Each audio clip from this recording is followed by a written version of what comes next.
के गौरव की पुनर्स्थापना हो।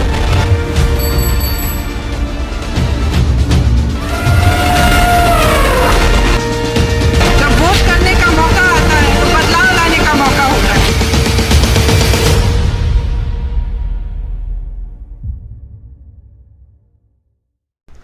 उत्तर प्रदेश में विधानसभा चुनाव 2022 को लेकर सभी राजनीतिक दल अब अपनी तैयारियों में जी जान से जुट गए हैं। ऐसे में वर्तमान विधायक अपनी सीट पर दोबारा जीत दर्ज करने को बेताब हैं, तो वहीं प्रतिद्वंदी भी कोई कसर नहीं छोड़ना चाहते हैं। 2017 के विधानसभा चुनाव में कानपुर देहात की अकबरपुर रनिया विधानसभा सीट पर भी कमल खिला।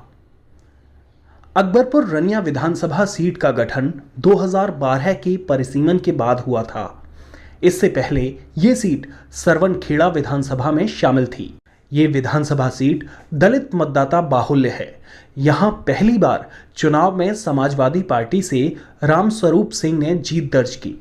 वहीं उनके खिलाफ बहुजन समाजवादी पार्टी की प्रत्याशी प्रतिभा शुक्ला चुनाव मैदान में थी। इस चुनाव में प्रतिभा शुक्ला को 1243 मतों से हार का सामना करना पड़ा था।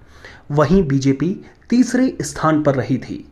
इसके बाद 2017 में मोदी मैजिक ऐसा चला कि तीसरे नंबर पर रहने वाली बीजेपी पहले नंबर पर पहुंच गई। प्रदेश में 2017 आते आते सियासी समीकरण बदले तो भाजपा की स्थिति को भांपते हुए बीएसपी की पूर्व प्रत्याशी प्रतिभा शुक्ला अपने पति समेत कमल का दामन थाम लिया। इसके बाद बीजेपी ने उन्हें अकबरपुर रनिया विधानसभा सीट से उम्मीदवार बनाया। 2012 में चुनाव हारने के बाद प्रतिभा शुक्ला लगातार जनता से जुड़ी हुई थीं, जिसका फायदा उन्हें 2017 के चुनाव में मिला।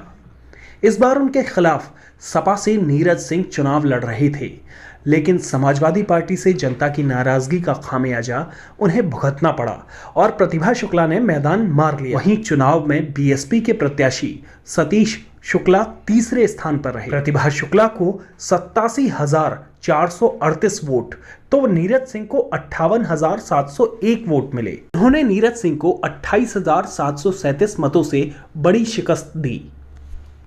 सीट का जातिगत समीकरण। अकबरपुर रनिया विधानसभा सीट पर सबसे ज्यादा दलित मतदाता हैं। वहीं दूसरे नंबर पर मुस्लिम और तीसरे नंबर पर पिछड़े वर्ग के मतदाताओं की संख्या है।